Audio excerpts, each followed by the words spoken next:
The other day I was watching the movie Spotlight, and one of the things that struck me about that movie was that it wasn't just about the abuse crisis and the church and the reporters who helped to expose the abuse crisis. So much of it was about the legal system, lawyers, the justice system, and how the church used the legal system, the justice system, to try to protect itself, to influence itself. And in some ways, the church didn't have to ask for that assistance. People just rendered it voluntarily. Because being good Catholics, they saw the church under attack, or they felt that the church was under attack, and they wanted to protect it. In other cases, they just simply didn't want to know what was going on. But regardless, you end up with this really problematic dynamic that you often see in dysfunctional families and organizations, where on the one hand people think that they are helping, but in truth what they're doing is enabling.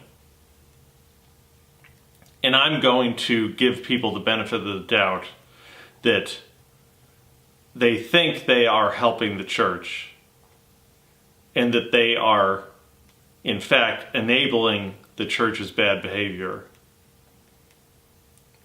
when it could be simply that there's corruption involved. There very well could be corruption involved. I don't know that for a fact. I don't even know that partially.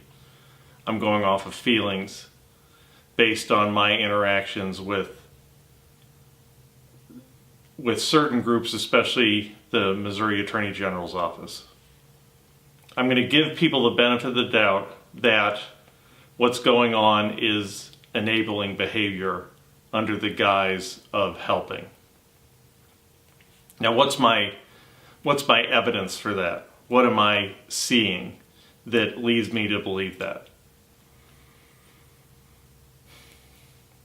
At the most basic level, it's the fact that I submitted my name to the Office of the Attorney General of Missouri. At the time it was Josh Hawley. That was over 5 months ago. At the end of August or the beginning of September of 2018. It's now February 5th, 2019, and I have yet to be interviewed by the Office of the Missouri Attorney General, now headed up by Schmitt. I don't know exactly how long this stuff is supposed to take place. I've asked, haven't gotten an answer, but it seems that 5 months is starting to stretch and exceed the realm of what is appropriate for an investigation. And I'm not the only person who's seeing this. I've got 2 other guys who I know registered with the Missouri Attorney General's office in the same time frame, late August, early September. And I ping them every month or so, and they have also not been contacted by the Office of the Missouri Attorney General, or have yet to be interviewed by the Office of the Missouri Attorney General. And that's a problem because, as I hope I've made clear in my prior videos, I know a lot. I can serve as a key witness. I can tell the Office of the Missouri Attorney General, metaphorically speaking, although in some cases literally, what rocks to look under and where the bodies are buried. I mean that metaphorically, but I do know of guys who are dead, abuse survivors who are dead. People have contacted me over the course, since I've in the coming up on a year since I've been public, people have contacted me telling me of survivors they know of and survivors who didn't survive. I was surprised at how quickly the Archdiocese of St. Louis agreed to invite the Missouri Attorney General's office, at that time headed up by Josh Hawley. I was really stunned, because it's still only a small number of states that have open investigations into their archdiocese. It's far from the majority of states that have open investigations into their archdiocese. But St. Louis was one of the first of this group of 15 or 16, I believe, after the Pennsylvania report came out in I think it was the middle of August 2018. I was surprised by how quickly the archdiocese capitulated, but whatever. It's an investigation. They're going to figure it out. I didn't know exactly what was going on, what the archdiocese play was going to be, especially since their tactic with me was delay, delay, delay, hope it'll go away. But I was cautiously optimistic. Josh Hawley seemed to be interested in matters of faith, but also had some level of objectivity. My first and really only extensive communication with the Missouri Attorney General's office and the investigation team was with the lead investigator, Christine, I believe in the middle, maybe towards the end of September 2018. A piece ran in the Post-Dispatch talking about how the Missouri Attorney General's office had completed their investigation, and that obviously freaked me out. I mean, how do you complete an investigation of an archdiocese in 2 or 3 weeks when it took Pennsylvania 2 years? So I ended up getting the name of the lead investigator, who at the time was Christine, I don't know if she's still there, and talked to her, and she very quickly reassured me that no, it wasn't the investigation that was complete, it was that phase of the investigation that was complete. Basically, they were just counting boxes and documents and getting a sense of the scope of work. So that's, totally normal what you do. My background is consulting, and that's the first thing you have to do, is you have to understand the current state. So that's completely understandable, what the process would look like. But what I told her, and I believe I told at least one other person, and also made clear in when I submitted my form through the Missouri Attorney General's website, I let them know, I know a lot of this, and I can tell you an end-to-end story going from 1977, the very beginning of the crisis, up until at that point, my last major interaction would have been April 2018, when I came forward in the Aisha Sultan piece.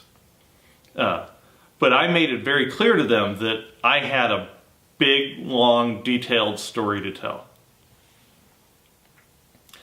Which is why I started to get really nervous when September went by, and concerned and bemused, and then October went by, and then we got into November, and it was 2 days before the election, and I still hadn't, the national election, in which Josh Hawley was running for Senate and ended up winning, which caused him to vacate his job at the head of the Missouri Attorney General, and a job that was then taken over by Schmitt. I'll get into that in a little bit. So 2 days before the national election, I was on the phone with a reporter who had actually written a piece about me. I did a protest. The Archdiocese of St. Louis, I think in the early September, held a massive reparation for survivors. But they didn't invite any survivors, or they didn't invite me. And I didn't see any other survivors. So I just went there to kind of stand vigil outside the Archdiocese. And the reporter who wrote, just kind of a quick piece about who I was and why I was there, I ended up circling back with him in early November saying, hey, I'm a survivor, I've got a lot to say. I have yet to be interviewed by the Office of the Missouri Attorney General. So that was 2 days before the election, I think, with the piece set to run the day before the election. And it would have been a devastating piece, because one of the rumors about Josh Hawley is that he doesn't actually get stuff done. But lo and behold, literally a minute or two after I hung up with that reporter, I got a call from not Christine, but I think a senior member of her team. And she's like, okay, we can't talk to you now. We're still kind of getting things together, but we want you to know that we do want to talk to you. And you mentioned a time frame or a timeline that you have on your website, chrisoleary.com/sins. Could you send us a link to that so we can kind of get a sense of what your timeline looks like? So I sent that to them. You know, I understood how they could be busy. But then November passed. And we got into December, and I started wondering, and I still haven't been contacted through November. I didn't know whether I was going to be contacted in December. Kind of hoped I would. I wasn't. And then we get to the first of the year, and I don't know exactly when the transition happened. It may have happened, you know, the first of the year or the first Monday of 2019. A couple days before that, I was on Twitter, and I don't even know what I was talking about, but I made a reference to an action being pathetic and disgusting. And this was an action by, I don't know if it was the Catholic Church or the Archdiocese of St. Louis, but it was just the standard kind of gaslighting runaround thing, the thing that I experienced that Cardinal Dolan put me through, and that I discuss in the other videos. And I got a tweet in reply from a family member of one of the incoming members of the Office of the Missouri Attorney General. And this was a harassing, well, I took it as harassment. I don't know if it was intended that way, but it was basically, you know, I got a whole series of tweets from him basically questioning everything that I was saying and questioning my status as a survivor, and really gave me kind of a grilling about my status as a survivor. And that made me concerned, because here you have a family member of a high-ranking member of the Office of the Missouri Attorney General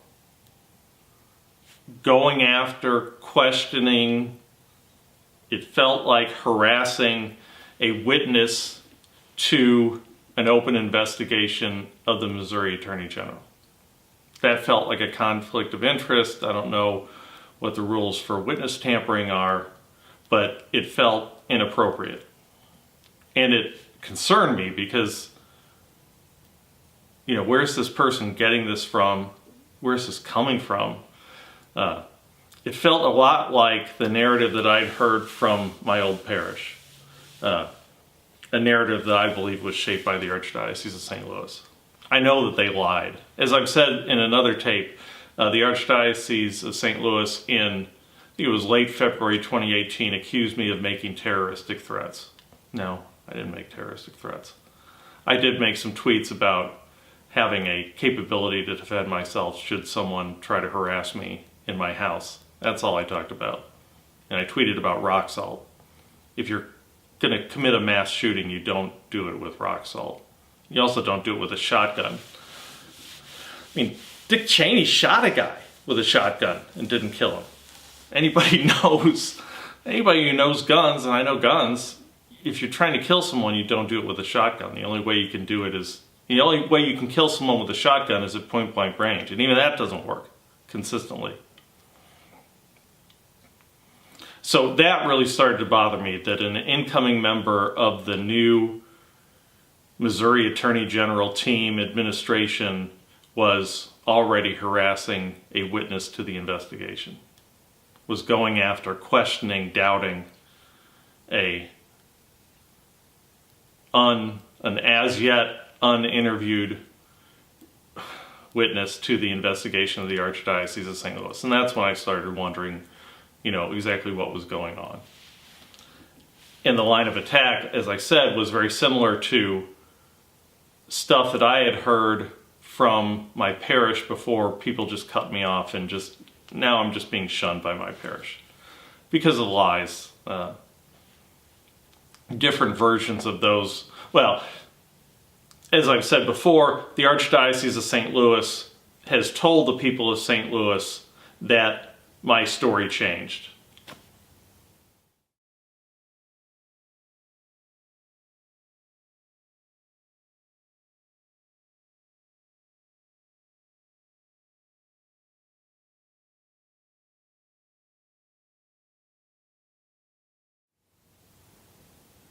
Of course, I would, in response to that statement, say, from when to when? Because according to them, they only talked to me once. So how, if you've only talked to me once on May 9th, 2011, and you have no knowledge of my conversations with Timothy Cardinal Dolan and the assistance coordinator, Nancy Brown, how can you say from 2002, how can you say my story changed? You can't determine or say something changed if you only have one data point. But, narratives are narratives, and the Archdiocese is very willing to craft a narrative and to lie because they know that people will tend to believe them. But that's where things start to get complicated, because so I've got all this stuff going on in my parish, all these rumors being spread that I'm just hearing a little bit about, but I know that, nobody's talking to me. I'm completely cut off. So I don't know exactly what's going on, and I've made multiple offers to talk to people, and nobody wants to talk. And then I start getting intimidation, harassment from this person, and as it turns out, the new Attorney General of the state of Missouri, Schmitt, and at least one senior member of his team are both from my parish. Total St. Louis thing. It's a big city in a small world. I know all the lawyers on both sides of the in the Attorney General's office, and then on the Archdiocese side. They all live within 3 or 4 blocks of my former house before I got divorced. But I drive past their house. I coach their kids in soccer. So you get all these rumors going on at my former parish, and then it turns out that the Missouri Attorney General, one of his top lieutenants, and Lord only knows how many other people in the Missouri Attorney General's office, are devout Catholics from my parish, who I don't know, but it wouldn't surprise me if they've heard the rumors about me. Because like I said, nobody's talking to me. Well, and I actually remember the top lieutenant guy started getting weird about almost exactly a year ago. This is February 5th. And I was wondering if he was hearing something and what exactly he was hearing. Because he got weird on me before other people did, and before a lot of this stuff was public. So I got the sense that he had a channel into intel about me, and he had some knowledge about what was being said about me. Information that I suspect was coming from the Archdiocese of St. Louis. So you've got all this connection between my former parish, the Archdiocese of St. Louis, these devout Catholics, and the Missouri Attorney General's office. And now all these devout Catholics are now running the Missouri Attorney General's office. And now it's 5 months later, and when Josh Hawley was running the Missouri Attorney General's office, at least his office would return my calls. I have left multiple messages, probably in excess of 5, at various numbers at the Missouri Attorney General's office, and nobody will return my call. Nobody at the Missouri Attorney General's office will return the call of a witness to an open investigation, a supposedly open investigation. There was a piece that ran in the Post-Dispatch about a week or so ago talking about how was just a quick little kind of fluff piece about, Eric Schmitt, he's still going on and he's collecting names. But the thought I had, and it's a Seinfeld episode.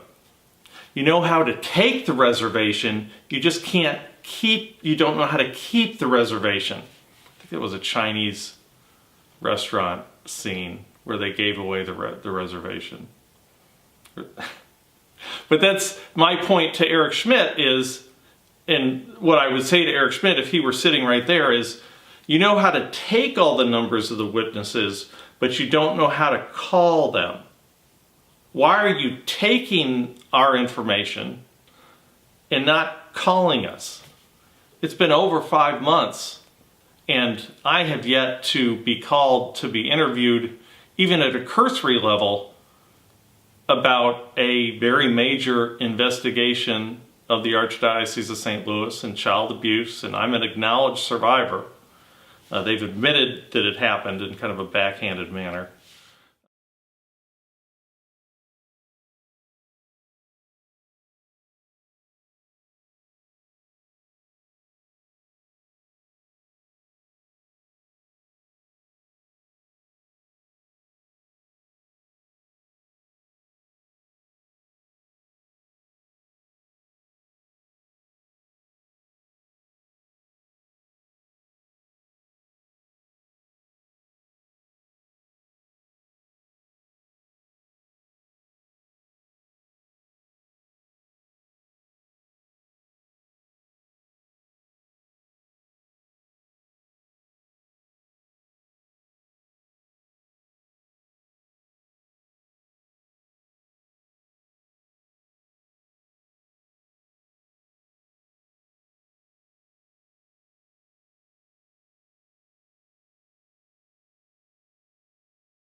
But I am starting to wonder, based on what I saw in the movie Spotlight, everybody was trying to help everybody else, and you had a lot of good Catholics in there, trying to protect the church, some on their own, but it also seemed like other avenues of influence were being used, and it would not surprise me, knowing St. Louis, that is being done, that there is some level, it would not surprise me if there is some level of coordination between the Archdiocese of St. Louis and the Office of the Missouri Attorney General, Eric Schmitt, and his top lieutenants. I don't know whether they're helping them, or whether they're enabling them, or whether it's more involved and sinister and problematic than that.